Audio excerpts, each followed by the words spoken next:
दिल्ली विश्वविद्यालय के Miranda house college से अपनी शैक्षणिक यात्रा की शुरुआत करने वाली डॉक्टर ज्योति शर्मा शिवाजी कॉलेज में स्थायी प्रवक्ता पद पर नियुक्त हुई। अपने लंबे अकादमिक शैक्षणिक अनुभव में देश विदेश के कई विश्वविद्यालयों में व्याख्यानों के लिए आपको आमंत्रित किया जाता रहा है।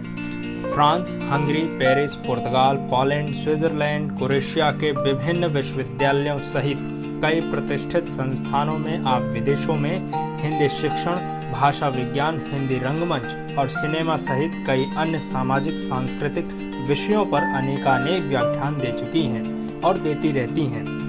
साथ ही कई शोध पत्र देश व दुनिया के विभिन्न पत्र पत्रिकाओं में प्रकाशित हुई हैं। इसके अलावा आपकी कई पुस्तकें प्रकाशित हो चुकी हैं। डॉक्टर ज्योति शर्मा वर्तमान में क्रोएशिया के जाग्रेब विश्वविद्यालय में विजिटिंग प्रोफेसर और भारत सरकार की ICCR चेयर के रूप में वर्ष 2018 से सक्रिय रूप से कार्यरत हैं। इससे पहले वर्ष 2015 और फिर दोबारा विशेष आमंत्रण पर वर्ष 2017 में आपने स्विट्जरलैंड के लोशान विश्वविद्यालय में ICCR की टैगोर चेयर पर कार्य किया, जिसकी बहुत प्रशंसा हुई।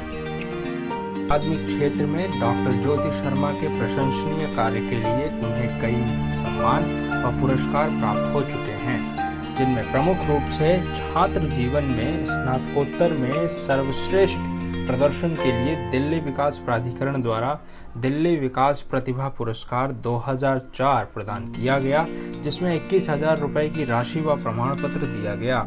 इसके अतिरिक्त वर्ष 2005 में दिल्ली विश्वविद्यालय के हंसराज कॉलेज द्वारा all rounder student of the year पुरस्कार से सम्मानित करते हुए इन्हें ब्लेजर व सर्टिफिकेट प्रदान किया गया। इसके अतिरिक्त वर्ष 2013 में दिल्ली की तत्कालीन मुख्यमंत्री श्रीमती शीला दीक्षित द्वारा बेस्ट लेक्चरर अवार्ड 2013 से नवाजा गया, जिसमें 1 लाख रुपए की राशि व प्रमाण पत्र प्रदान किया गया।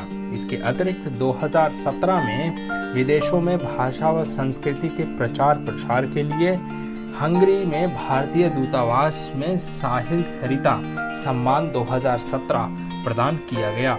2018 में विजय राज वेलफेयर सोसाइटी द्वारा साहित्य सेवा सम्मान डॉक्टर ज्योति शर्मा को प्रदान किया गया। आज हम तर्क ज्ञान पर डॉक्टर ज्योति शर्मा से लॉकडाउन में यूरोप व भारत की शैक्षणिक गतिविधियों की स्थिति पर चर्चा करेंगे। तो अनूप, आप अपना प्रश्न मैम से पूछें कि आप क्या पूछना चाह रहे थे। मेरा जो मैम सवाल है आपसे ये है कि जैसे कि भारतीय विश्वविद्यालयों में शिक्षण संस्थान से, क्योंकि मैं भी एक शिक्षण संस्थान का शोधार्थी हूँ और जुड़ा हूँ, तो मेरा जो सवाल है वो उसके क्वालिटी से है कि वर्तमान में देखा जाए तो विश्वविद्यालयों में रिसर्च बहुत भारी संख्या में हो रहा है, लेकिन क्या कारण है कि हम क्वालिटी नहीं दे पा रहे हैं और क्वांटिटी बढ़ती जा रही है। अगर हम यूरोप के देशों से तुलना करें अपनी जो अनुसंधान है, तो उसमें कहीं ना कहीं हम देखते हैं कि हम उनके मुकाबले बहुत पीछे हैं। तो ये तुलना थोड़ा मैं करना चाहूँगा, क्योंकि आपने भारत में आपने रिसर्च किया है और इस वक्त आप यूरोप में हैं, तो दोनों में अगर आप तुलना करें कि क्या कारण है कि यूरोप में जो उनकी क्वालिटी है रिसर्च की हमसे बेहतर है। अनूप,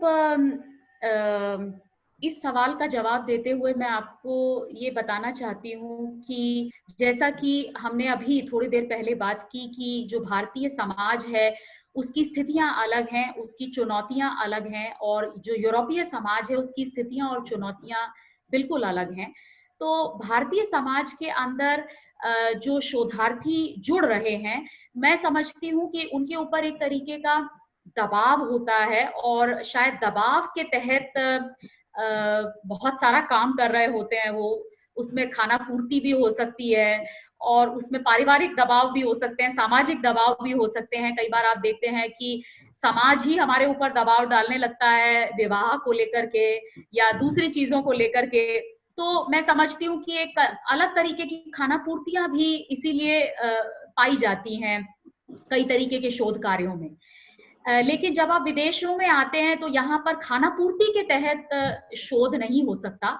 यहाँ अगर आपको शोध करना है तो शोध के पैरामीटर्स हैं, शोध के नॉर्म्स हैं, और इन्होंने अपने वो नॉर्म्स बनाए हुए हैं, वो पैरामीटर्स बनाए हुए हैं, और अगर आपका शोध उस पैरामीटर्स पर खरा नहीं उतरता तो आप अपनी जो कहना चाहिए एमफिल या पीएचडी की थीसिस तो छोड़ दीजिए, एक अपना रिसर्च पेपर भी आप सबमिट नहीं कर सकते हैं, रिसर्च पेपर भी पब्लिश नहीं कर सकते हैं। तो इन्होंने अपने पैरामीटर्स बनाए हुए हैं, और यही कारण है कि जो भी लोग उतरते हैं शोध के क्षेत्र में वो इच्छा के साथ उतर रहे हैं और उन तमाम नॉर्म्स को जानते हुए शोध कार्य करते हैं और उन नियमों का पालन करते हुए अपने शोध को बहुत गहन तरीके से करने की कोशिश करते हैं। और क्योंकि वो जानते हैं कि अगर गहन शोध नहीं होगा, उन नियमों पर आधारित नहीं होगा, तो कहीं पर उसका कोई मूल्य नहीं होगा, या उसे कहीं छापा नहीं जाएगा, या कहीं उसकी पहचान नहीं होगी। तो भारत में शायद इस तरीके के नॉर्म्स धीरे धीरे आ रहे हैं, आएंगे, और इसके साथ साथ ही शोध की स्थिति में भी सुधार होगा आने वाले समय में। जी मैम, तो मैं इससे पहले अपना प्रश्न पूछूं, मैं चाहूंगा अगर मोना आपके पास कोई प्रश्न है तो आप मैम से पूछ सकती हैं। Ma'am, as an Indian student, if I wanted to go to European country for higher studies, what are the things or what are the attitudes I should inbuild in myself, to adopt to that education system? Because हमारा education system और foreign education system is totally different. Mona, आपसे सबसे पहले ये कहना चाहती हूँ कि अगर आप भारत से किसी भी फॉरेन यूनिवर्सिटी में शिक्षा प्राप्त करने के लिए आना चाहती हैं, तो सबसे पहले तो मैं समझती हूँ कि हम जो हैं अपने उस होने को हमें नहीं छोड़ना है। ये सबसे पहली शिक्षा मैं देना चाहूंगी। और दूसरी चीज जो आपने मुझसे पूछी कि जब हम विदेशी विश्वविद्यालयों में आते हैं तो हमें क्या ऐसा अंतर है या क्या ऐसी चीज है जो हमें सीखनी चाहिए, तो जैसा मैंने अपने बातचीत के दौरान भी कहा कि जो डिसिप्लिन है वो सबसे ज्यादा महत्वपूर्ण है। हर काम डिसिप्लिन के साथ इन विश्वविद्यालयों में किया जाता है, चाहे आपका असाइनमेंट राइटिंग हो या आपकी क्लासेस हो या आपकी अटेंडेंस हो। तो ये विश्वविद्यालय, जैसे हमारे विश्वविद्यालयों में क्या है कि विद्यार्थी कई बार बाद में भी अटेंडेंस के लिए शिक्षक के पीछे पीछे घूम रहे हैं, साल भर कक्षा में नहीं आए लेकिन बाद में कहते हैं जी हमारी अटेंडेंस लगा दीजिए। लेकिन यहाँ ऐसा सिस्टम नहीं है। यहाँ अगर आप क्लास में आए हैं तो आपकी अटेंडेंस है ऑनलाइन, नहीं आए हैं तो आपकी अटेंडेंस नहीं है। इसी तरीके से असाइनमेंट्स को लेकर भी तो यहाँ प्रोफेशनलिज्म बहुत ज्यादा है व्यवहार के अंदर। तो ये प्रोफेशनलिज्म कई बार हमें अखरता भी है जब हम भारत से यहाँ आते हैं, क्योंकि हम उतने प्रोफेशनलिज्म के आदी नहीं होते, तो हमें अखरता है ये प्रोफेशनलिज्म। लेकिन दूसरी तरफ अगर हम देखें तो हम ये महसूस करते हैं कि सचमुच में शिक्षा की गुणवत्ता को सुधारने के लिए या किसी भी काम की गुणवत्ता को सुधारने के लिए ये प्रोफेशनलिज्म बहुत जरूरी है। तो मैं समझती हूँ कि अगर आप भारत से विदेश की तरफ रुझान करती हैं तो बहुत आपको शुभकामनाएं अपनी उच्च शिक्षा के लिए, लेकिन जरूर इस प्रोफेशनलिज्म को अपनी गांठ में बांध लें और ये उम्मीद करें कि जो भी लोग आपको यहाँ मिलेंगे उस प्रोफेशनल व्यवहार की आपसे भी उम्मीद करेंगे और आपको भी दूसरे लोगों से वही प्रोफेशनल व्यवहार मिलेगा। जी मैम। तो मैम इससे मैं अपना एक प्रश्न जोड़ता हूँ कि लॉकडाउन की वजह से जैसे शिक्षा पूरी तरह प्रभावित हुई है, क्या वहां पर आपको यूरोप में भारतीय विद्यार्थी मिले या भारतीय विद्यार्थी से मिलने का मौका मिला? तो अगर आप मिली हैं तो इस लॉकडाउन के दौरान क्या उनके वहां कोई किसी प्रकार की क्या उनकी दिनचर्या गतिविधि प्रभावित हुई, भारतीय विद्यार्थी? दिग्विजय, यहाँ पर क्रोएशिया में हालांकि जो हमारी कक्षाएं हैं, जो भाग इसका नाम है Indology department, faculty of philosophy, तो वहाँ भारतीय विद्यार्थियों की संख्या कम है, लेकिन दूसरे फैकल्टीज हैं, जैसे कंप्यूटर साइंस फैकल्टी है या फिजिक्स की एक फैकल्टी है, वहां पर कुछ भारतीय विद्यार्थी हैं जो पीएचडी करने के लिए या कहना चाहिए कुछ दूसरे प्रकार के सब्जेक्ट्स का हिस्सा बनकर भारत से यहाँ आए हैं कुछ रिसर्च प्रोग्राम्स के तहत। और उन लोगों से जब मेरी बातचीत हुई तो क्योंकि जैसा कि मैंने कहा कि वे लोग शोध कार्य से जुड़े हुए हैं और आप जानते जी। हैं कि शोध कार्य जो है एक सतत निरंतर प्रक्रिया है। तो लॉकडाउन तो हो गया है, लेकिन उनके लिए लॉकडाउन के बावजूद भी ऑनलाइन जो काम है वो लगातार चल रहा है, जी। अपने अपने कामों में जी। व्यस्त हैं, ऑनलाइन मीटिंग्स में व्यस्त हैं। और जी मैम। आज का जो दौर है ये हमें सिखा रहा है कि जो ऑनलाइन की दुनिया है ये वास्तव में बहुत महत्वपूर्ण दुनिया है और चाहे या जी। अनचाहे हमें इस स्किल को, इस कला को सीखना होगा और जितना जल्दी हो जी। सके हम इसे सीखें, हम सबके लिए बेहतरीन होगा। और इसके साथ जी। साथ जो मानवीय दक्षता है उस दक्षता को जोड़ते हुए हम शायद शिक्षा के जगत में भी बेहतरीन जो फलक है उसे छू सकते हैं। जी। जी मैम, इसी से जुड़ा हुआ मेरा प्रश्न ये है कि चूंकि भारत में भी अब ऑनलाइन शिक्षा, वर्चुअल कक्षाओं का अनुभव भारत के विद्यार्थियों और भारत के शिक्षकों को प्राप्त हो रहा है। यहाँ तक कि जो शिक्षा के नीति नियंता हैं उनको भी वर्चुअल कक्षाओं का अनुभव प्राप्त हो रहा है। तो आपको क्या लगता है कि ये अनुभव आने वाले समय में भारत के लिए कितना कारगर साबित होगा? मैं समझती हूँ दिग्विजय, ये अनुभव निश्चित रूप से एक नए भारत का निर्माण करेगा। एक ऐसा भारत जिस भारत में जो अभी तक एक कमी हम महसूस करते थे और लगातार हम ये कहते थे कि तकनीकी तौर पर जुड़ने में हमें ये नहीं आता या शायद हम ऐसा नहीं कर सकते, हमें पावर पॉइंट बनाना नहीं आता, हमें जूम से जुड़ना नहीं आता या हमें ऑनलाइन किस तरीके से बातचीत की जाए हमें ये नहीं आता। तो जैसा कि आप जानते हैं कि कहते हैं कि जो आवश्यकता है वो आविष्कार की जननी होती आविष्कार है। की जननी। तो अभी आवश्यकता आन पड़ी है, इसीलिए सभी लोग इस आविष्कार में जुड़ गए हैं और हम उम्मीद करते हैं कि ये लॉकडाउन की जो स्थिति है या जो ये कोरोना का काल है ये जल्दी ही खत्म होगा। जी। लेकिन जी। इस काल के दौरान हम सब जो सीख कर निकलेंगे वो सीखा हुआ निश्चित रूप से आने वाले समय जी। में हमें काम आने वाला है। और जी। क्योंकि यहाँ पर बहुत सारे विद्यार्थी भी हमारे साथ जुड़े हुए हैं इसलिए मैं आप लोगों को बताना चाहती हूँ कि जी।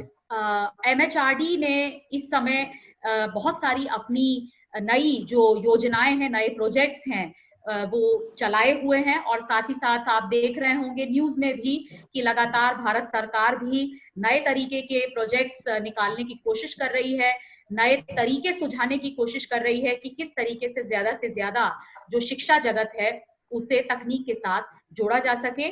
और अभी जी। जो मूक्स डेवलपमेंट का एक प्रोग्राम है, ऑनलाइन प्रोग्राम है, ये MHRD की तरफ से चल रहा है। हम लोगों ने भी एक EPG पाठशाला के नाम से पिछले दिनों एक प्रोजेक्ट MHRD का आया, उस प्रोजेक्ट में हम लोगों ने काम किया। बाद में वो प्रोजेक्ट दिल्ली से वर्धा की तरफ चला गया और वर्धा में जाकर के काफी सारे जो मूक्स के कंटेंट थे उनके वीडियोस बने, अपलोड हुए, तो हम लोग भी इसका हिस्सा रहे। तो मैं समझती हूँ कि आने वाले समय में और लोग इस तरीके के प्रोजेक्ट्स के साथ जुड़ेंगे और न केवल जुड़ेंगे बल्कि उसके महत्व को समझेंगे और उससे लाभान्वित होंगे। तो निश्चित तौर पर आने जी वाले मैम। समय में तकनीक का ये साथ हमें और समृद्ध करने वाला है। जी मैम।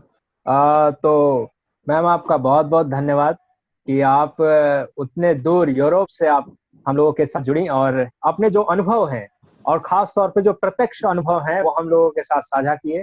और खास तौर पे इस लॉकडाउन के दौरान जो अनुभव आपको प्राप्त हो रहे हैं शिक्षक शैक्षणिक गतिविधियों से जुड़े हुए, क्योंकि हम ये सब न्यूज चैनल्स में, अखबारों में ये सब तो देखते हैं कि यहाँ पर ये हालत है, लॉकडाउन की वजह से सरकार ये फैसले ले रही है, लॉकडाउन की वजह से लोगों की जिंदगी कैसे प्रभावित हो रही है, अर्थव्यवस्था कैसे प्रभावित हो रही है या सामान्य गतिविधियां कैसे प्रभावित हो रही है।